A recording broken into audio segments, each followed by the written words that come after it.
Dans cette vidéo, je vais vous parler de l'isolation phonique. Et je peux vous dire que dans ce studio, elle est particulièrement réussie. Tout d'abord, c'est quoi le bruit? Le bruit est un ensemble de sons, que l'être humain peut entendre, qui sont le résultat des vibrations qui se propagent sous forme d'ondes. On mesure le niveau sonore en décibels, dB. Par exemple, quand je parle, ma voix est mesurée à environ 40-50 décibels. Le passage d'un train, c'est 80 décibels, et un marteau-piqueur, c'est entre 100 et 130 décibels. Au-delà de 80 décibels, les bruits sont considérés comme dangereux.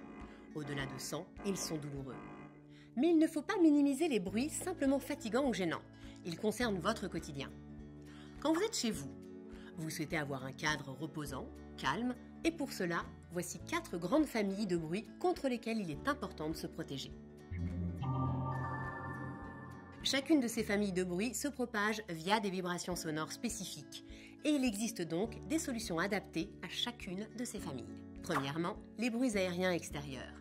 Trafic routier, avions, travaux, ce sont surtout des vibrations avec des fréquences graves. Ils sont transmis par l'air à travers les parois d'un local. Les murs, les fenêtres, la toiture, même le sol. La transmission peut être directe, c'est-à-dire via la paroi séparative, que ce soit le mur ou le plancher, ou indirecte par les voies latérales, par un local adjacent par exemple. Ensuite, les bruits aériens intérieurs, radio, voix, télévision, musique. Ils se propagent soit de manière directe dans la pièce, où ils sont émis, soit de manière indirecte par les murs et les cloisons. L'autre grande famille, ce sont les bruits d'impact. Le principe est simple, un choc contre un mur, contre le sol, crée un bruit. Quand un objet tombe, quand quelqu'un marche, quand on bouge un meuble. C'est une transmission par vibration directe des parois. Et enfin, les bruits d'équipement qui sont produits par toutes les installations techniques à l'intérieur d'un bâtiment. Tuyauterie, chaudière, ventilation, ascenseur. Là, c'est un mix de transmission directe et indirecte par voie aérienne sous forme de bruit d'impact. Un lave-linge qui vibre pendant l'essorage, vous avez déjà entendu. Souvent, c'est même celui du voisin. Eh bien, s'il était posé sur un support anti-vibration ou fixé à une paroi lourde par un collier afin de le désolidariser de la paroi, vous l'entendriez moins. Donc justement, comment réduire ces nuisances sonores? Tout d'abord, il existe une différence entre isolation phonique et correction acoustique.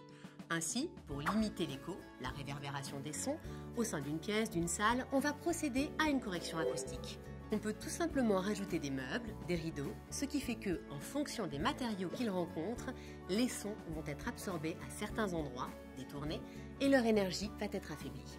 Les laines minérales, laine de verre, laine de roche, sont une solution intéressante d'un point de vue rapport coût-performance. L'isolation phonique, c'est l'ensemble des dispositions prises pour réduire la transmission directe et indirecte des bruits entre un local et un autre. Car oui, les bruits empruntent tous les chemins. Quand vous isolez votre logement, vous réduisez la propagation des sons venant de l'extérieur vers chez vous, mais également dans le sens inverse. Prenons les bruits d'impact. La transmission directe au travers des planchers se révèle souvent la plus courante. Vous entendez votre voisin marcher, planter un clou. L'origine mécanique de la mise en vibration peut même conduire à des transmissions du bruit vers la totalité des parois du bâtiment. Tout dépend de la nature des parois et de la manière dont l'ensemble a été construit.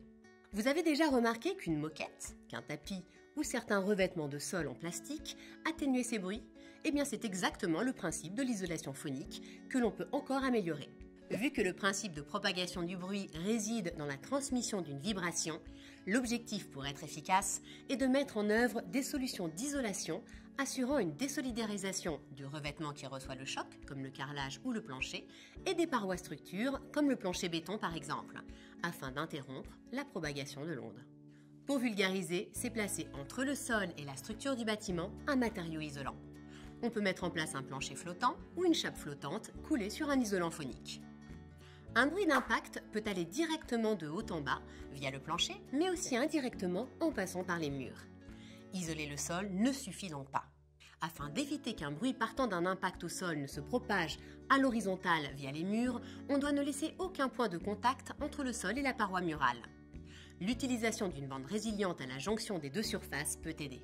Pour la transmission directe, le principe de base est de placer un isolant phonique entre deux parements, c'est-à-dire entre le mur support d'un côté et par exemple une plaque de plâtre de l'autre. L'isolant est pris en sandwich, c'est le principe de masse ressort masse, et c'est utilisable dans presque toutes les situations. La première paroi joue le rôle de masse. Elle réfléchit une partie du bruit et en laisse passer une autre. Le bruit est ensuite transmis dans l'isolant souple qui intervient comme amortisseur, absorbe et réduit ainsi l'amplitude des ondes. La seconde paroi transmet le bruit atténué dans le local adjacent. L'isolant utilisé doit être suffisamment souple pour jouer le rôle de ressort et d'amortisseur. La laine de verre est notamment un très bon matériau isolant phonique. Pour la transmission indirecte, il faut assurer la continuité de l'isolation entre les murs et les planchers et entre les murs et les plafonds. Le meilleur système consiste à créer une boîte dans la boîte pour réduire ces ponts acoustiques créés par les transmissions latérales. On assure la continuité de l'isolant pour ne rien laisser partir ou entrer. Il faut notamment veiller à bien calfeutrer et étancher les prises de courant, les interrupteurs, les coffres de volets roulants, etc. Dans tous les cas, un travail précis, une mise en œuvre soignée se révèle indispensable. Mais avant tout projet d'isolation phonique, il est nécessaire de se poser des questions simples, aussi bien pour des travaux d'isolation phonique en neuf qu'en rénovation. Il existe de nombreux cas particuliers, donc avant tout travaux, renseignez-vous bien sur le local que vous souhaitez isoler, la hauteur sous plafond qui changera en fonction de l'épaisseur de l'isolant que l'on met sous le parquet, la réglementation en cours. De plus, identifiez les réelles sources de nuisances sonores que vous désirez ne plus entendre et leur origine. Voilà, vous en savez plus sur les principes de l'isolation phonique. Si vous voulez en savoir plus, suivez le guide et faites votre propre diagnostic phonique. À bientôt!